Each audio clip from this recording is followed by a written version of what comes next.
Bore da i chi gyd, a chroeso cynnes yn enw'r arglwydd Iesu Grist. Rydyn ni ar fin dechrau cyfnod newydd yn y lockdown, a falle i rai ohonyn ni fod yr mesurau newydd yma sydd wedi cael eu cyhoeddi yn swnio'n reit braf, i ni'n falch ohonyn nhw. Falle i eraill ohonyn ni fod yna rwystredigaeth, dyn nhw ddim yn mynd yn ddigon pell neu ddim yn cwrdd â'n anghenion penodol ni.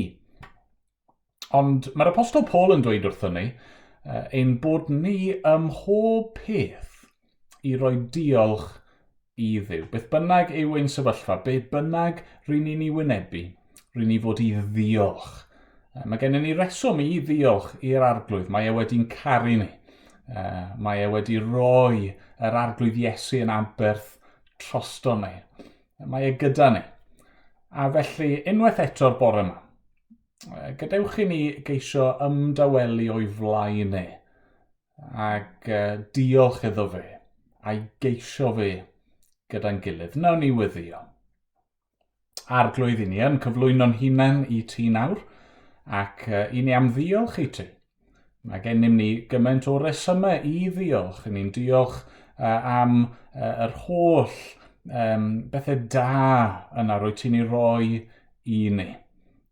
Ond ni'n diolch yn bennaf oll am yr arglwydd Iesu Grist ac unwaith eto bore yma arglwydd i ni am weld mwy ohono fe trwy dy air di arglwydd.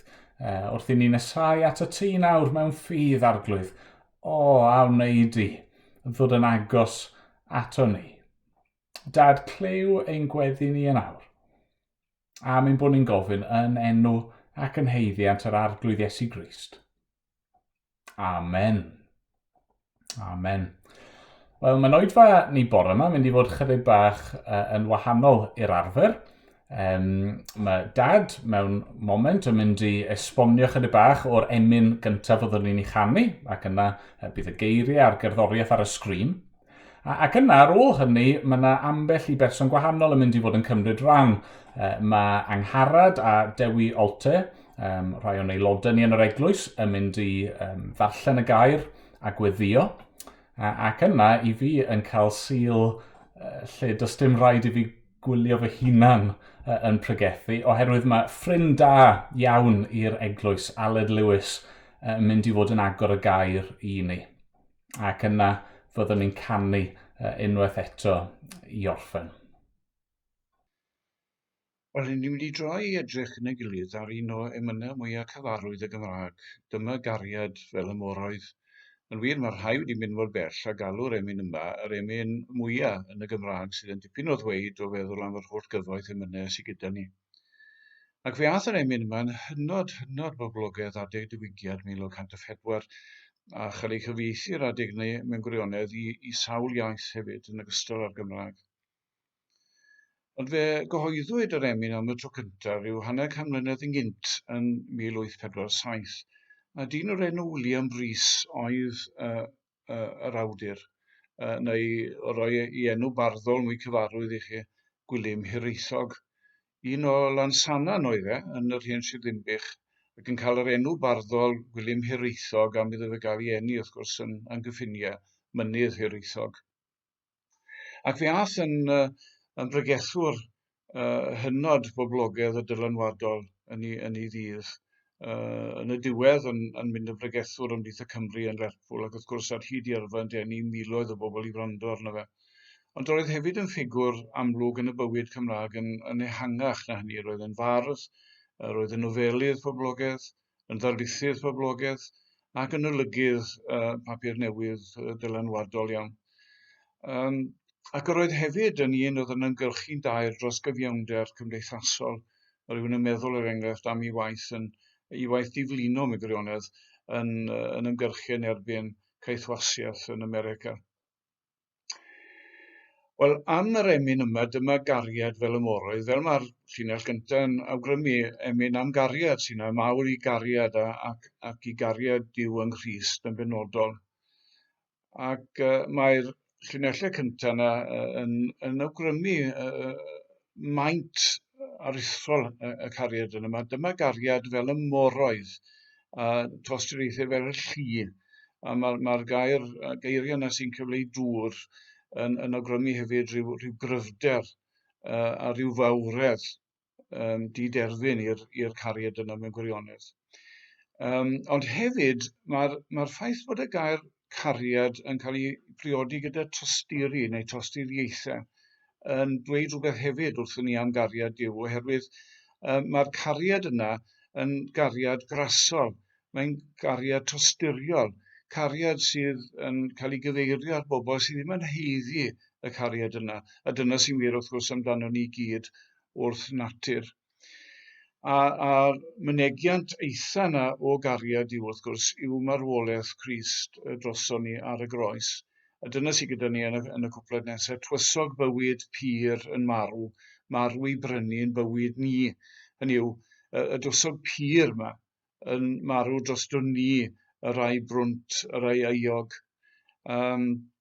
Nawr, mae'r gair tywysog, dyna sydd gyda chi yn Actau 3.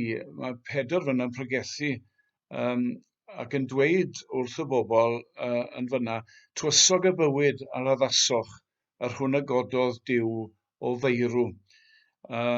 Dyna mae'n siŵr gen yw'r geiriau oedd yn meddwl Gwilym Hiraethog fan hyn.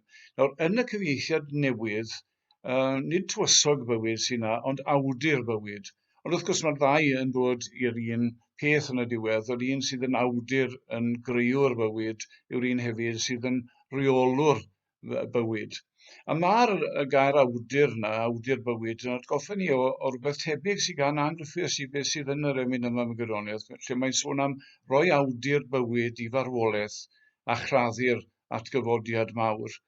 A dyna'r rhyfeddod sydd yn y llinellau yma, ffaith bod tywysog bywyd nawr yn marw, ac yn marw mwyn yn prynu ni, rhoi bywyd i ni trwy i farwolaeth. Ac yna, wrth gwrs, beth sy'n digwydd yn ail hanner y pennill yma yw torri allan nawr i foli Duw oherwydd hynny. Pwy all beidio a chofio amdano? Pwy all beidio a chanu glywed? Gwrth hwnna mwysedd yna, canu clod Crist neu canu clod cariad, ond wrth gwrs y gwir yw, yn y diwedd, yr un peth yw oherwydd Duw, cariad yw, meddai Ioan yn un o'i epistolau. Ond dyma'r un nawr sydd i ni methu peidio ei foli, ei ganu fe, a canu glywed am yr iachawdwriaeth sy'n dod trwy i gariad a trwy i farwolaeth. Mae'r gair canu yna, pwy all gweidio chanu glywed? Nawr, dyna sydd gan Gwilym Hiraethog yn y fersiwn gwreiddiol yn 1847. Ond mae llyfrau Emynau diweddarach wedi newid y gair yna i dreithi, i ddatgan i glod. A mae hwnna'n gwbl briodol, wrth gwrs. Ond mae rhaid i mi ddweud, mae'n well gen i y gair canu yn fyna, oherwydd yn ogystal â'r elfen yma o ddatgan, o ddweud ar gân fel petai am yr hyn naeth Crist. Mae hefyd yn cynnwys yr elfen emosiynol, yr elfen o ymrwymiad personol fel petai. I ganu clod gwaredwr. Dyma gariad na dan angof, trabo'r nefoedd wen yn bod. Hynny yw am dragwyddoldeb yn gwirionedd, fydd na ganu yn y nefoedd, fe betai, am y cariad rhyfeddol yna a ddangoswyd i ni ddynion meidrol pechadurus. Ac yna mae'r ail bennill mewn gwirionedd yn ymelaethu ar natur y cariad na welwyd ar Galfaria. Hynny yw, Calfaria, fel awgrymwyd yn barod, dyna lle mae'r mynegiant eitha o gariad Duw ato ni. Ac ar Galfaria, yr ymrwygodd holl ffynhonnau'r dyfnder mawr. Torrodd holl argeier nefoedd oedd yn gyfen hyd yn awr. Hynny yw, mae'n ddarlun dramatig iawn ar y dechrau, ddarlun brawychus yn wir. A mewn gwirionedd, dyle'r geiriau yna, sy'ch chi'n gyfarwydd â hanes y dilyw yn Genesis. Hynny yw, chi'n cofio bod Duw yn anfon barn ar y byd trwy foddi'r byd, ond yn achub rai, wrth gwrs, achub Noa ei deulu ac anifeiliad yn yr arch. Ond mae Genesis 7 wrth ddisgrifio dechrau y dilyw yn dweud rhwygwyd holl ffynhonnau'r dyfnder mawr. Chi'n gweld Gwilym Hiraethog fyna'n adleisio'r geiriau yna'n benodol iawn.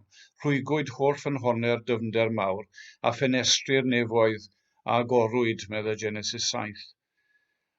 Ond yn lle barn nawr yn disgyn arno ni, beth sy'n digwydd ar Galfaria yw bod gras a chariad yn dod megis Dduw, meddwl Gwilym Hiraethog. Maen nhw'n ymdywallt, maen nhw'n tywallt gyda'i gilydd, yn ymdywallt yma ynghyd arno ni.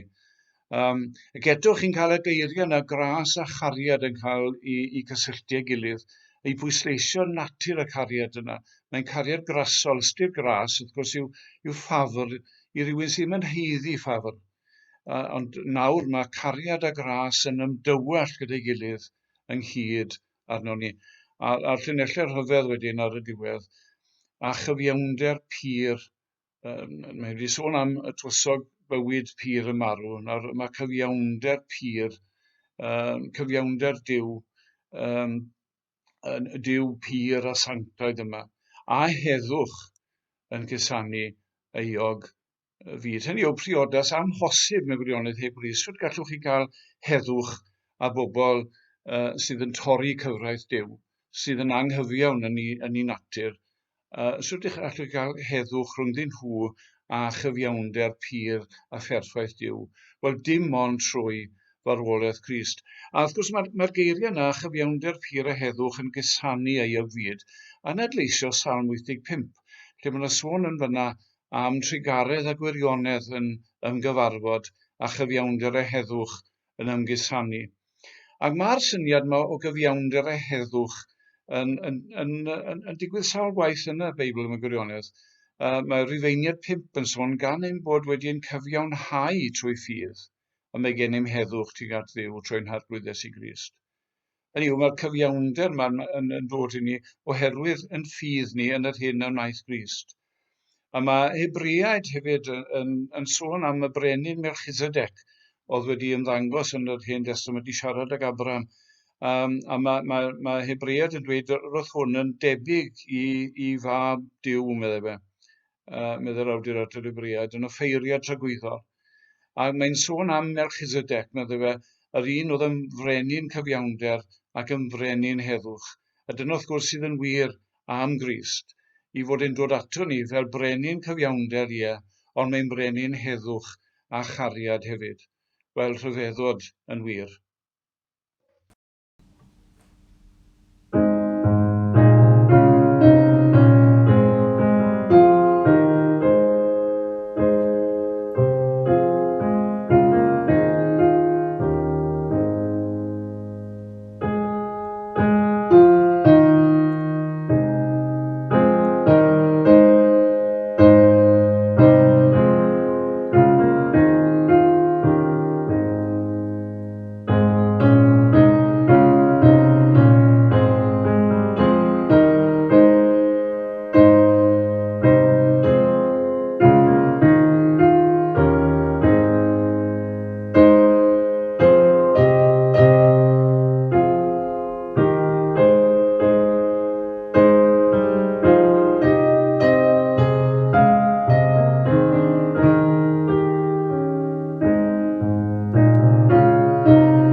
Ioan 3, adnod 16 i 21. Carodd Dduw y byd gymaint, nes iddo roi ei unig fab, mwyn i bob un sy'n credu ynddo beidio â mynd i ddistryw, ond cael bywyd tragwyddol. Oherwydd nid i gondemnio'r byd anfonodd Dduw ei fab i'r byd, ond mwyn i'r byd gael ei achub trwyddo Nid yw neb sy'n credu ynddo yn cael ei gondemnio, ond mae'r sawl nad yw'n credu wedi yn gondemnio eisoes, oherwydd ei fod heb credu yn enw unig fab Dduw. A dyma'r condemniad. I'r goleuni ddod i'r byd, ond i ddynion gario tywyllwch yn hytrach na'r goleuni, am fod ei gweithredoedd yn ddrwg. Oherwydd mae pob un sy'n gwneud drwg yn casau'r goleuni, ac nid yw'n dod at y goleuni, rhag ofyn yw weithredoedd gael ei dadlennu. Ond mae'r sawl sy'n gwneud y gwirionedd yn dod at y goleuni, fel yr amlygyr mae yn nhw y mae weithredoedd wedi eu cyflawni. Dewch i ni weddio ar ein Dduw. O Dduw dad wrth ni ddod at ein gilydd nawr i dyddoli di ac i glywed air yn cael ei bregethu dyn ni. Diolch i ti o dad ein bod ni yn medru bod gyda'n gilydd fel petai yn ddigidol dyn ni. Diolch i ti fod yn bosibl i ni gyfarfod dros y we ac i glywed dad yn cael ei bregethu. O dad, dyn ni'n ymwybodol heddiw, dyn ni'n dod ar draws darn sydd yn eithriadol gyfarwydd i nifer ohono ni. Ac o Dduw, dyn ni'n gweddio nawr bydde ti yn caniatáu i ni fedru deall y darn o'r newydd fel petai o Dduw. Helpa ni i werthfawrogi o'r newydd dy gariad di tuag ato ni o Dduw. Dyn ni'n diolch i ti am dy fab Iesu Grist. Dyn ni'n diolch i ti na gyd sydd yn rhaid i ni wneud yw edrych arno fe mewn ffydd ar y groes yn sefyll yn ein lle ni yn derbyn dy farn di a dyn ni'n cael ein hachub. O Dduw, diolch i ti am dy gariad i tuag at y byd. Dyn ni'n diolch i ti am fodlonwydd Iesu Grist yn dod i'r byd yma i farw yn ein lle. O dad, dyn ni'n gofyn ar i ti fadda i ni am beidio a gwerthfawrogi yr holl bethau da ti'n rhoi ni o ddydd i ddydd. Dyn ni'n gofyn i ti fadda i ni am beidio a dod at y ti mor aml ag y dylen ni, ac yn gofyn i ti fadda i ni o dad am ein pechod. O Dduw, dyn ni yn ymwybodol bod y darn hwn yn siarad cyfrolau am ein cyflwr ni fel pobl. O Dduw, hyd yn oed ni sydd yn Gristnogion, dyn ni yn aml yn cael ein tynnu at ddrygioni ac at y tywyllwch. O Dduw, tynnu ni at y goleuni, o Dduw, dyn ni'n gweddio byddwn ni yn medru cerdded gyda ti, o Dduw, yn medru dy addoli di yn gywir. O Dduw, helpa ni i drysori dy air di ac i drysori dy fab. O Dduw, dyn ni'n gweddio nawr y bydd yr arglwydd Iesu Grist yn dod i drigo yn ni i gyd. Ac o Dduw, byddwn ni yn medru dangos i eraill y cariad rhyfeddol hwn sydd gen ti tuag ato ni ac at ein gilydd.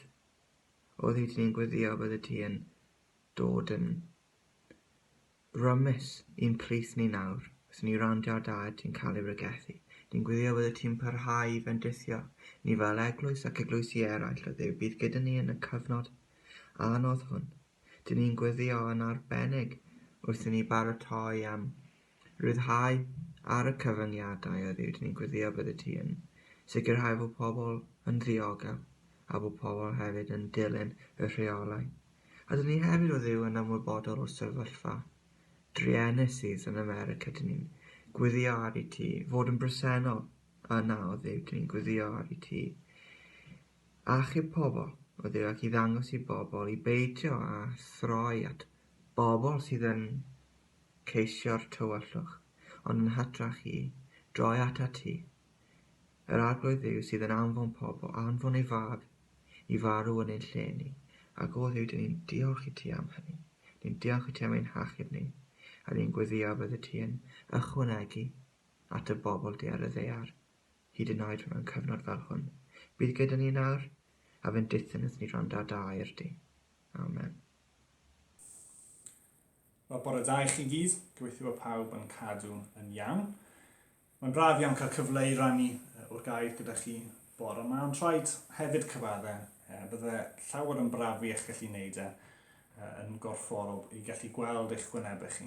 Mae gallu sgwrsio gyda chi ar ddiwedd yr oedfa. Ond dyna ni bellach fi'n credu dros 10 wythnos nawr o wneud oedfaon ar-lein.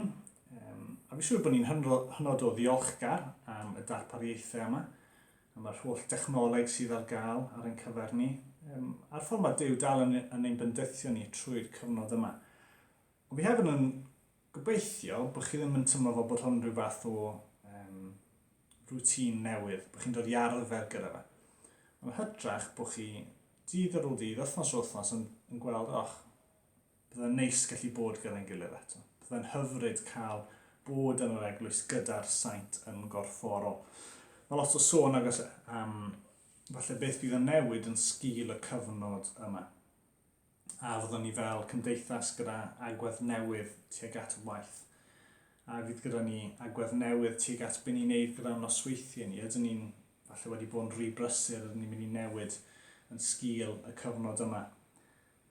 Un o'r pethau fi'n gweddi amdano ni fel eglwysi yw bod ni'n edrych nôl ar y cyfnod yma a gallu dweud dros y cyfnod yna nes i wir dysgu, nes i wir sylweddoli pa mor hyfryd yw i allu cyfarfod gyda'r saint wythnos ar wythnos. Nes i ddysgu pa mor freintiedig gyda ni bod ni'n gallu gwneud e. Nes i ddysgu pa mor angen rheidiol yw ar gyfer ein lles ysbrydoli i fod gyda'r saint wythnos ar ôl wythnos. Ni yn parhau yn efengyl Ioan bore yma, a ni yn edrych ar un o'r adnodau mwyaf adnabyddus yn yr holl Feibl. Nawr, fi'n siŵr bod yna rhannau neu penodau sydd yn fwy adnabyddus, ond fi ddim yn credu bod yna adnod sydd yn fwy adnabyddus i ni na'r adnod yma, Ioan 3:16. Nawr, pam fod yn adnod mor adnabyddus? Fi'n credu bod achos bod yn cwmpasu neges yr efengyl mewn ffordd mor gryno, mewn ffordd mor hyfryd. Fi'n credu petai rhywun yn gofyn i chi, reit, fi moyn i ti dweutho fi beth yr efengyl mewn un adnod, fi'n credu bod y lot ohono ni yn cyfeirio at yr adnod yma. Ioan 3:16. A mae'r fath o adnod, beth bynnag oedd yr cyfeithiad cyntaf glywch chi, neu'r cyfeithiad o'ch chi clywed yn ystod eich blynyddoedd cynnar, so dyna'r cyfeithiad sydd wedi aros gyda chi. Felly, i fi, bod fi ddim yn cyfri fy hun yn hen, o gwbl, yr hen gyfeithiad oedd yr un nes i glywed yn fy mhlentyndod neu mlynyddoedd cyntaf i. Felly, i fi, canis felly carodd Duw y byd fel y rhoddodd i fe ei unig anedig fab, fel na choller pwy bynnag a gredo ynddo ef, ond caffael ohono fywyd tragwyddol. Dyna'r un sydd yn ymhenni pryd mae rhywun yn dweud Ioan 3:16. Bod fi wedi darllen y cyfeithiad newydd ers 20 mlynedd nawr, dyna dal yr un sydd yn ynghofi. A falle bod chi yr un peth, falle bod yna gyfieithiad sydd yn eich pen chi, neu falle iaith gwahanol, mae'r Saesneg for God so loved the world ac yn y blaen, neu iaith hollol wahanol. Ond mae'n sicr yn un sydd yn y cof i nifer ohono ni. Felly, pryd nath Emyr ofyn i fi pregethu ar yr adnodau yma, oedd rhan o fi'n meddwl, mae Emyr yn hael iawn. Mae wedi rhoi yr open goal yma i fi. Ioan 3:16, dar mor hyfryd i bregethu ohoni. Ond i fod yn onest, oedd rhan o fi hefyd yn tymlo, elfen o sut ydw i'n mynd ati i bregethu ar y darn yma. Mae'n un o'r darnau lle mae yna miloedd ar filoedd o bregethau ar-lein, gallwch chi wrando arno. Sut ydw i'n pregethu ar y darn yma mewn ffordd sydd yn newydd neu'n ffres. Ac mae'n iawn gofyn sut ni'n gallu gwneud e'n ffres, ond hefyd i gyd, does dim angen newid neges yr adnod yma. Y neges yw yr efengyl. Ac felly wrth fi baratoi, yngweddi ar cyfer bore yma yw, os ydych chi heb glywed yr adnod yma'r blaen, a falle mae beth fi'n efo sôn amdano ynglyn â bod ar ein cof nifer ohono ni a bod e'n adnabyddus, falle bod chi'n tymlo i chi, na, dim o gwbl, byth ti clywed ar y blaen, dim syniad beth mae'n sôn am. Bod yn yngweddi ar eich cyfer chi, yw byddwch chi ar ôl bore yma yn cael eich syfardanu gyda pa mor wych yw neges yr adnod yma. Ond yn yr un modd, Os chi wedi clywed yr adnod yma miloedd ar filoedd o weithiau o'r blaen, yn gweddi eto yw byddwch chi'n cael eich syfrdanu a'ch llorio o'r newydd gyda neges yr adnod yma. Adnod 16 bydd ein ffocws ni. Mi fyddwn ni'n cyfeirio rhywfaint at yr adnodau lan at 21. Ond fi wedi penderfynu rhannu adnod 16 mewn i 4 rhan gwahanol. Fi'n gwyddio bydd y 4 rhan yn pwyntio ni tuag at yr efengil. Y 4 pwynt fydd cyflwr y ddynoliaeth, yn ail fydd gyda ni cynllun Duw, yn drydydd y canlyniad ac yn bedwerydd ein cyfrifoldeb ni. Felly yn gyntaf, cyflwr y ddynoliaeth. A rhan o'r adnod fi'n cyfeirio ato fan hyn yw mynd i ddistryw, y rhan hynny o'r adnod. Nawr wrth emyr edrych ar hyn wythnos diwetha, y syniad yma o beth yw'n cyflwr ni fel y ddynoliaeth. Aeth y bwynt yma sy'n bod ni yn gynhenid yn bechadurus. Falle bod ni'n bobl ddigon neis, falle bod ni'n bobl hyfryd. Ond eto i gyd bod ni'n gyd wedi syrthio'n fyr o safonau Duw. Mae Rhufeiniad 3 yn dweud hyn.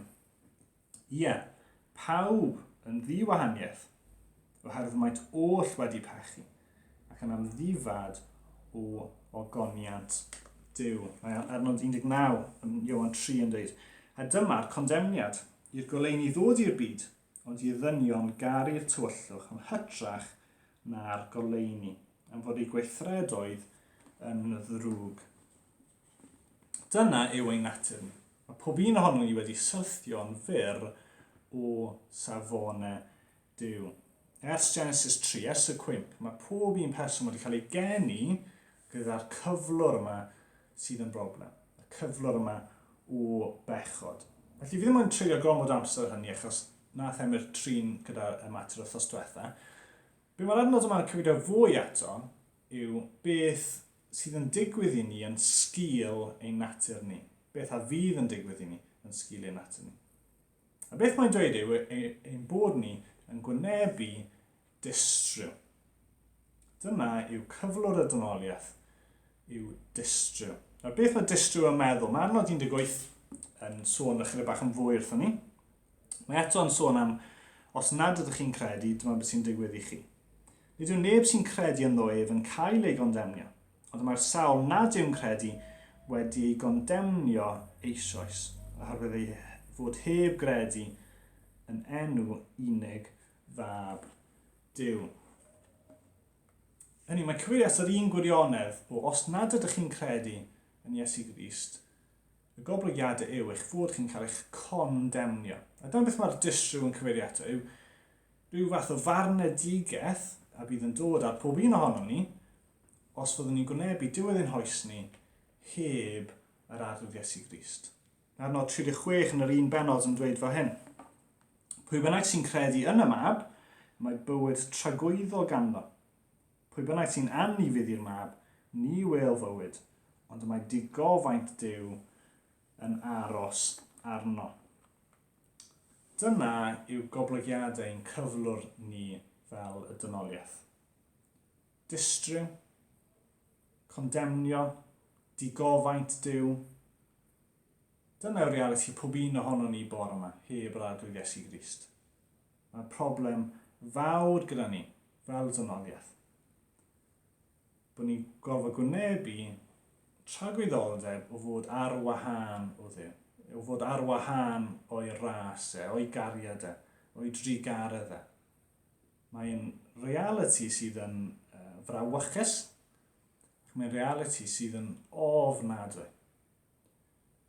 Ond, a dyma yw yr ond fwyaf gewch chi erioed. Dyma beth mae'r Beibl yn pwyntio tuag at yr ond fawr yma, yw fod Duw wedi darparu cynllun. Dyna yw yn ail pwynt ni, yw cynllun Duw. A'r diolch iddo, bod ni'n heiddi distryw, mae Duw wedi darparu cynllun. A fi'n sôn fan hyn am rhan cynta'r adnod. Do carodd Duw y byd gymaint yn sydd â roi ei unig fab. Felly taw distryw ni'n heiddi, mae Duw, y Duw Hollalluog, Duw sanctog yma, wedi penderfynu ein caru ni. Ac felly mae'n darparu cynllun ar ein cyfer ni fel bod ni ddim yn gorfod cael ein rhoi i ddistryw. Anwyl byddwch fan hufen ia sy'n ddatgadu heibio. Mae'n darparu cynllun ar ein cyfer ni i cael ein hachub. A'r ateb ar gyfer y cynllun yna yw mae rhaid bod yna aberth yn cael ei roi yn ein lle ni. A'r aberth yw yr arglwydd Iesu Grist ei hun, ei fab ei hun. Nawr, mae'r syniad yma i ranhelaeth o'r byd yn un esron iawn fod Duw yn dryndod. Mewn cryfau eraill, does dim byd fel hyn, lle mae yna Dduw, y tad, y mab, yr ysbryd glân. Dyw pobl ddim yn deall y peth. Mae pobl yn dweud, wel, nath Duw gweld bod yna broblem, felly falle nath creu mab ar gyfer y broblem yna. O'n i'n gwybod bod hynny ddim yn wir, ydyn ni. Ni barod wedi edrych yn Ioan 1, a pwy yw yr arglwydd Iesu Grist yma. Yn y dechreuad, yr oedd y gair gyda Duw, a Duw oedd y gair. Roedd ef yn y dechreuad gyda Duw, daeth pob beth i fod trwyddo ef. Hebddo ef ni ddaeth un dim sydd mewn bod. Ynddo ef yr oedd bywyd, a'r bywyd goleuni dynion ydoedd. Mae'r goleuni yn llywyrchu yn y tywyllwch, ac nid yw'r tywyllwch wedi ei drechu ef. Hynny, mi oedd e yna o'r dechreuad. Mae Hebreaid 1 yn dweud bod rhywbeth tebyg i ni. Hwn yw'r un a bynododd Duw yn etifedd pob peth, a'r un y gwnaeth y bydysaw drwyddo.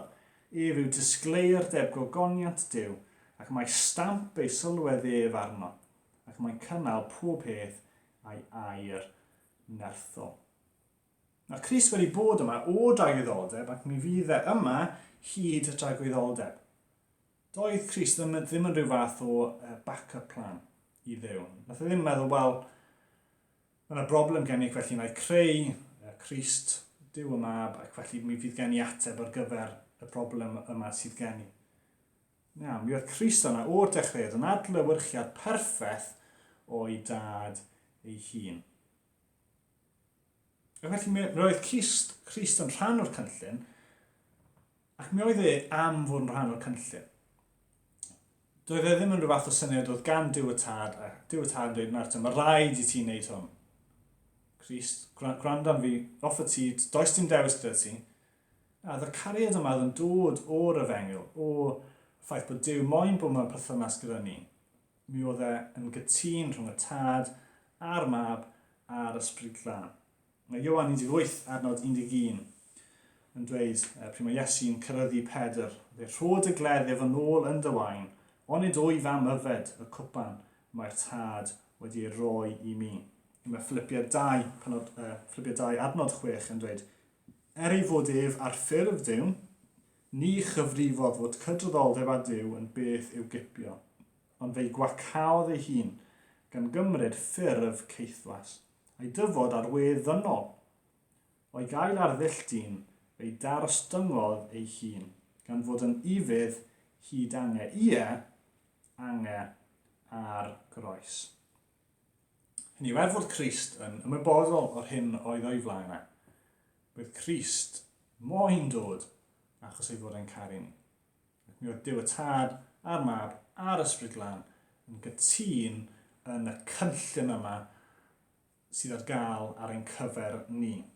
Nawr, wrth ni feddwl am yr aberth, wrth ni feddwl am pa mor gostus oedd e, mae rhaid i ni feddwl am y perthynas yna rhwng tad a mab. A pa mor gostus oedd e, pa mor ofnadwy oedd e i Duw o gorfod condemnio ei fab ei hun. Bod Crist wedi gorfod mynd i'r groes droson ni. Ni'n darllen yn ddiweddar am Dafydd a'i fab Absalom. Nawr, doedd Absalom ddim yn fab da. Falle bod eich chi blant yn sôn fel bod chi weithiau yn ddrwg i'ch rhieni. Fi ddim yn credu bod un o'ch chi wedi bod mor ddrwg ag Absalom. Oedd Absalom yn trio lladd Dafydd, yn trio mynd o'i frenhiniaethau. Oedd e moyn bod yn frenin ac felly mi oedd e'n trio lladd ei dad ei hun. Oedd yna frwydr yma, Absalom yn marw. Pryd mae Dafydd yn clywed, mae Dafydd yn dweud hyn, o Absalom, Absalom fy mab, o na fyddwn ni wedi cael marw yn dy le o Absalom fy mab. Mae Dafydd yn wylo dros ei fab. Fod Absalom ddim yn fab arbennig. Ddim yn fab oedd yn caru ei dad. Chi'n cymharu hynna gyda Duw, a chi'n meddwl, wel, mi roedd Iesu Grist yn fab perffaith, hyfryd. Ond eto i gyd, roedd Duw yn fodlon roi fe ar y groes drosom ni. Ni darllen yn ddiweddar am Hudson Taylor yn mynd o Lerpwl i China i lle oedd e'n mynd i fod yn gweinyddigaethu. Mi oedd e'n mynd ar y cwch yma oedd e'n mynd i fod arno am 5 mis er mwyn cyrraedd China. So ni'n ôl yn 1856, gyda rhywun yn cwyro fi ar hynny. Ac dath ei fam ar y cwch gyda fe, nath nhw canu emyn gyda'i gilydd, ac yna mae'r fam mynd oddi ar y cwch. Okay? A doedd Hudson Taylor ei fam byth mynd i weld ei gilydd eto. Okay? A dyma beth mae Hudson Taylor yn dweud am y profiad. Then I shall never forget the cry of anguish wrung from my mother's heart. It went through me like a knife. I never knew so fully until then what God so loved the world meant. And I am quite sure my precious mother learnt more of the love of God for the perishing in that 1 hour than in all her life before.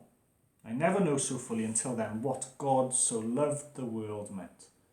Wrth i Hudson Taylor weld y cariad oedd gyda'i fam tuag ato fe, mae'n sylweddoli, boes bach, faint yn fwy oedd e gostio, pa mor ofnadwy oedd e i Duw i ofod roi ei fab ei hun, y mab perffaith yma, ar y groes yn ein lle ni. Falle bod chi sydd yn rieni bore yma'n meddwl, wel, fi'n caru'n plentyn ni cymaint, sut allai garu'n fwy? Wel, mi oedd Duw yn caru Iesu Grist ei fab cymaint yn fwy na chi.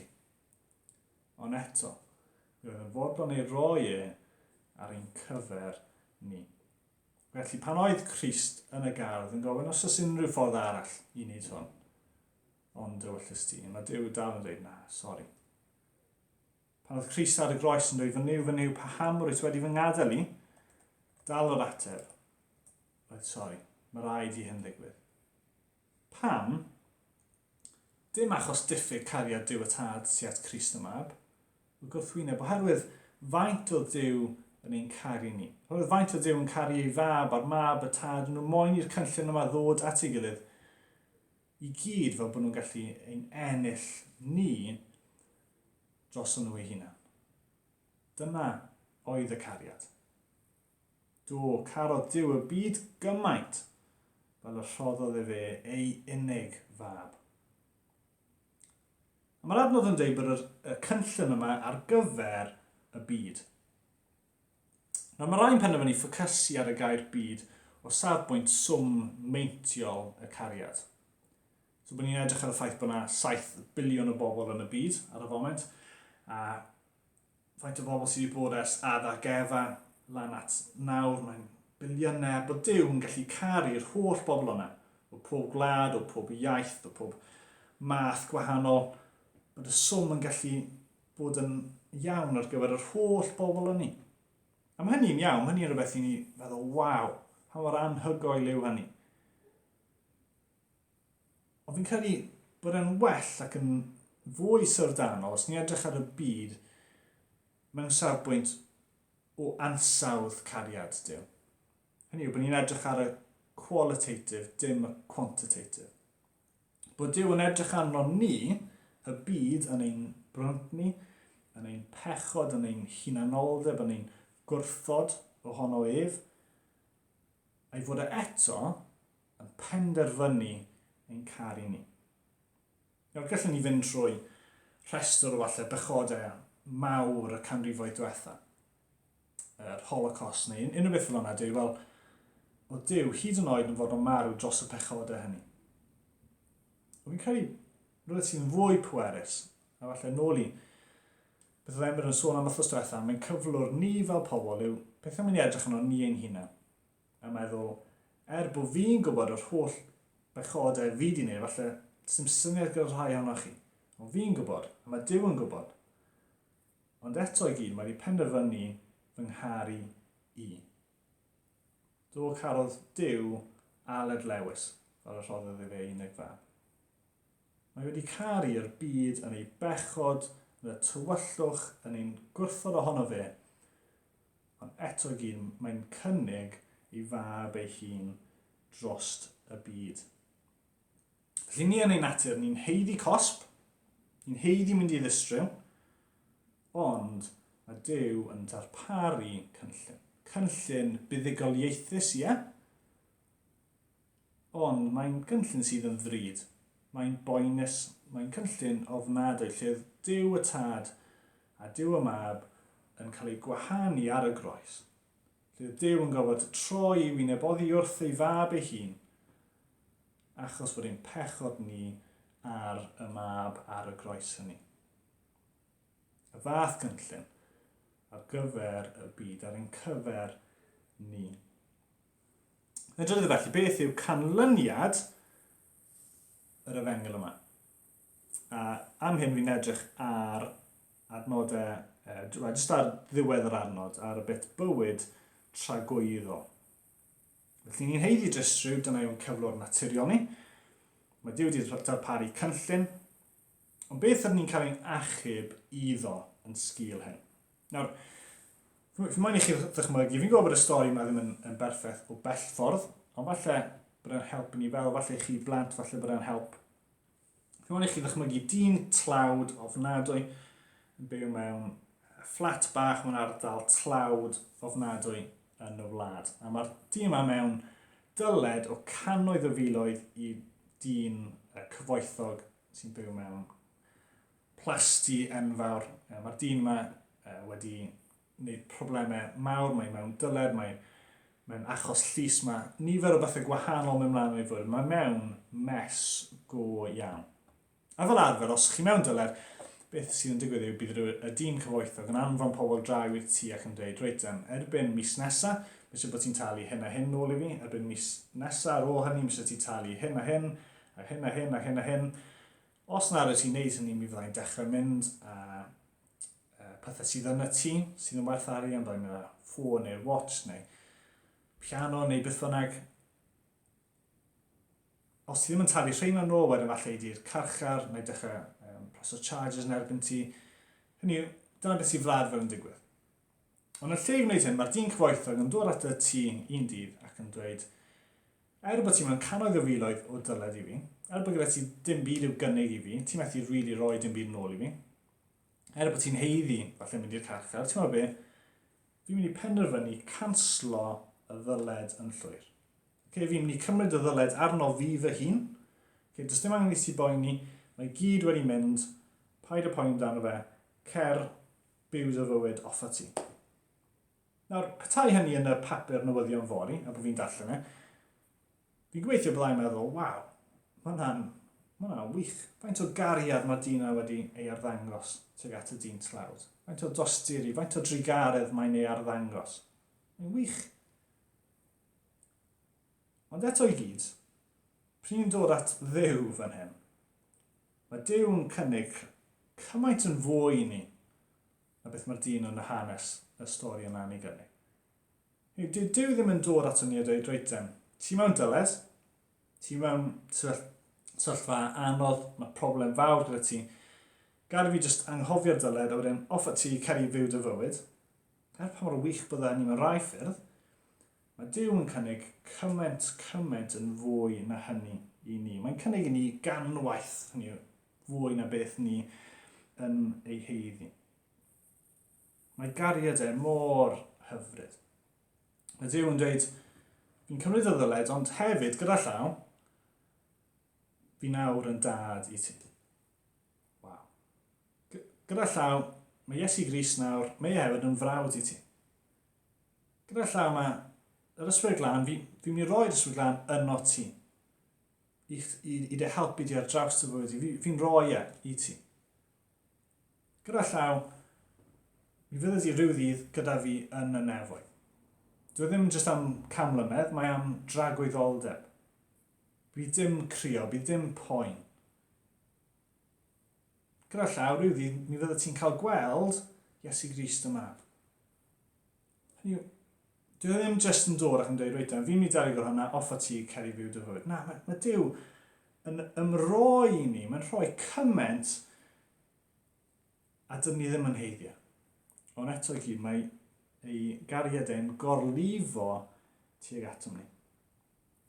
Ie, mae'r distryw, o'n i'n sôn am yn y pwynt cyntaf, yn ofnadwy, ond mae'r tragwyddoldeb, mae Duw yn ei gynnig yn ôl y cynllun, yn wirioneddol wych hefyd. Mae yna fendithion di-ri yn ôl y canlyniad. Nawr, Ioan 17, adnod 3 yn dweud, a hyn yw bywyd tragweddol, dy adnabod di, yr unig wir Dduw, a'r hwnna am fonais ti, Iesu Grist. Mae'r adnod dweud, dyma beth yw bywyd tragweddol, yw adnabod Duw, adnabod Iesu Grist, bod nhw'n adnabod ni. Ie, mae'r adnod dweud bod Duw wedi caru'r byd i gyd, ond mae Duw yn adnabod ni yn ôl ein enw ni. Ni mewn perthynas gyda fe. Gwirionedd arall hyfryd yw Ioan 5:24. Yn dweud fel hyn. Yn wir, rwy'n dweud wrth eich fod y sawl sy'n gwrando ar fy ngair i ac yn credu'r hwn am hanfonodd i yn meddu ar fywyd tragweddol. Nid yw'n dod dan gondemniad i'r gwrthwyneb. Mae wedi croesi o farwolaeth i fywyd tragweddol. Hynny yw, ni wedi dechrau hynny nawr. Dyna beth fi'n aml yn anghofio. Weithiau fi'n gallu edrych ar beth mae Duw wedi rhoi fi, beth yw'r canlyniad yr efengel. A fi'n gallu meddwl, wel, mae'n rhaid i ddod. Pa mor hyfryd yw hynny? Mae Duw yn dweud bod ni wedi gwneud hynny nawr. Bod ni'n dechrau ar ein etifeddiaeth ni nawr. Dyna pa mor hyfryd yw neges yr efengel. Nawr, yn amlwg gallwn ni pregethu ar 4 pwynt heddi a gallwn ni wneud pregeth yr un am nhw os nad mwy nag un pregeth. Mae yna wirioneddau mawr hyfryd yn yr adnodau yma. Ac felly gai annog chi i dreulio amser yn meddwl am y pethau yma wythnos yma. O'n i'n teimlo wythnos yma wrth i fi droi i baratoi. Yn aml yn y 5 munud, 10 munud cyntaf, o'n i edrych ar Ioan 3:16, a ni'n teimlo, oce, gret. O'n i gallu bod bod yn eitha oeraidd tuag atyn nhw. Ond wrth fi dreulio amser, wrth fi fyfyrio ar y gwirioneddau, o'n i'n dechrau wedyn wir sylweddoli pa mor wych yw'r efengel. Felly gai annog chi, yn enwedig gan bod lot ohono ni falle gyda fwy amser ag arfer, i dreulio amser yn myfyrio ar y pethau yma. I sylweddoli fwy a fwy faint o Duw yn ein caru ni trwy yr efengel. A fi'n gobeithio byddwch chi'n cael eich taro, byddwch chi'n cael rhyw elfen newydd o hynny wrth i chi fyfyrio ar y pethau yma, wythnos yma. Felly mae'r canlyniad yn canlyniad mor organeddus. Y pwynt olaf fi'n mynd edrych arno yw beth felly yw ein cyfrifoldeb ni. Nawr, mae'r adnod yn dweud yn eitha clir i ni beth sy'n eisiau ni wneud. Do caro Duw y byd cymaint, sydd roi i unig fab mwyn i bob un sy'n credu ynddo ef, peidio mynd i ddistryw, ond cael bywyd tragweddol. Dyna gyd sydd angen i ni wneud yw i gredu. I gredu, ie, fy mod i'n bechadur. Fy mod i'n heiddi mynd i ddistryw. Dyma yw fy natur i yn fy nynoliaeth yw hynny. Dim byd fi gallu gwneud amdano fe. Ond, trwy Dduw, mae yna ffordd i ni ddatrys y problem. Bod e wedi rhoi cynllun i ni, lle ni'n gallu rhoi ein ffydd ni yn yr arglwydd Iesu Grist, a bod ni'n gallu dweud, wel mam hychodau i wedi marw. A mae mor syml a hynny a credu ynddo fe. Dim byd ni'n gallu gwneud, ond yn llwyr yn ei gynllun ni, yn waith yr arglwydd Iesu Grist ar y groes. Does dim rhyw fath o link ar y gair credu yna. Lle chi'n clicio arno fe, a mae wedyn yn dweud, yn rhan o'r credu, hefyd ysgrifennu chi'n gwneud hwn, mwyn ddim mynd i ddistryw, mwyn cael bywyd tragweddol. Na, mae mor syml a credu yn yr arglwydd Iesu Grist. Dewch at Iesu. Bydd e byth yn eich gadael chi lawr. Bydd e byth yn dweud, na, sori, fi ddim eisiau ti.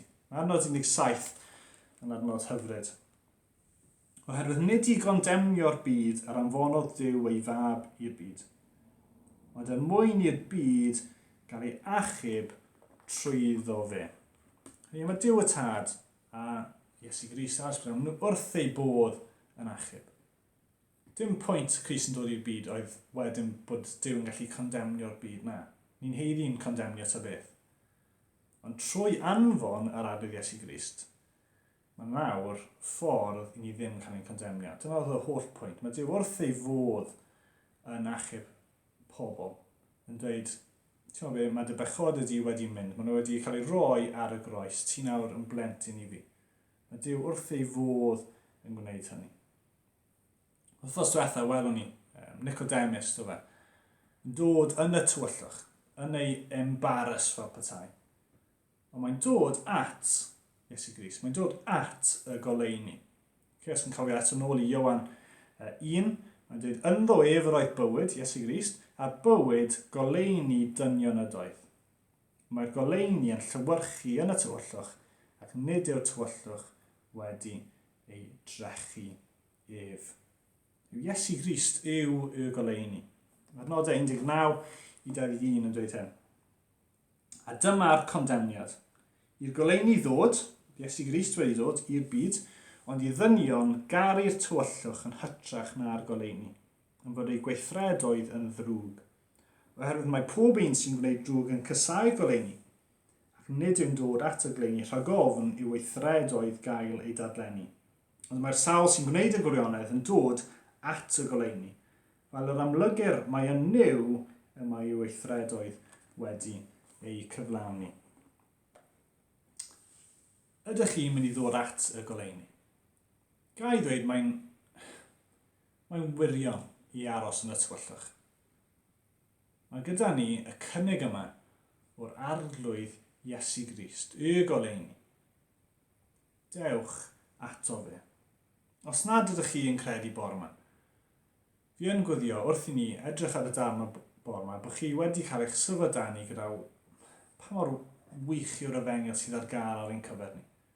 Ei fod ar gael i chi, pwy bynnag ydych chi, ac fod ar gael dim ond i chi gredu yn yr arglwydd Iesu Grist. Beth ydych chi am ei wneud? Os ydych chi'n Gristion,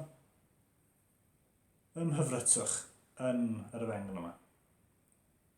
Meddyliwch amdano fe. Peidiwch yn meddwl, dyma'r un hyn efengyl, fi'n gwybod hwn. Na, meddyliwch o'r newydd bore yma, pa mor ddiolchgar ydych chi. Bod Duw yn cynnig hyn ar ein cyfer ni. A'i fod e wedi gofod roi ei fab ei hun er mwyn gofod cynnig hyn i ni. Ond dyna oedd faint o dde yn eich caru chi. Do, carodd Duw y byd cymaint, sydd o roi ei unig fab, er mwyn i bob un sy'n credu ynddo peidio mynd i ddistryw, ond cael bywyd tragwyddo. Nw'n i fyddio. O Dduw yn Tad, ni'n diolch i ti am yr efengyl. Ni'n diolch i ti dy fod ti wedi edrych arno ni, bechaduriad a dy fod ti wedi tostyrio. Mwy na tostyrio, dy fod ti wedi penderfynu roi dy fab dy hun ar y groes yn ein lle ni. O Dduw yn Tad, ni'n diolch i ti am y fath efengyl. O Dduw, ni'n diolch i ti bod yr efengyl yma ar gael i bob un, bod e'n efengyl syml, bod e'n ar gael i plentyn efanca, i'r person hynna yn y gynulleidfa o Dduw, bod ar gael i pwy bynnag sydd yn credu yno ti. O Dduw yn Tad, ni'n gwyddio bod ni'n clywed am rai yn troi ato ti o'r newydd, yn sylweddoli bod angen troi ato ti, y goleuni. Ac o Dduw, ni yn gwyddio, all yr ein ni sydd wedi bod yn gysnogi yn ysbel, y byddwn ni yn diolch o'r newydd i ti heddiw, Dduw, am dy gariad i tuag ato ni. O Dduw, diolch i ti fod y tragwyddoldeb ddim yn ddigon hir i ni weithio allan swm dy gariad i. O Dduw, diolch am y fath efengyl. Amen.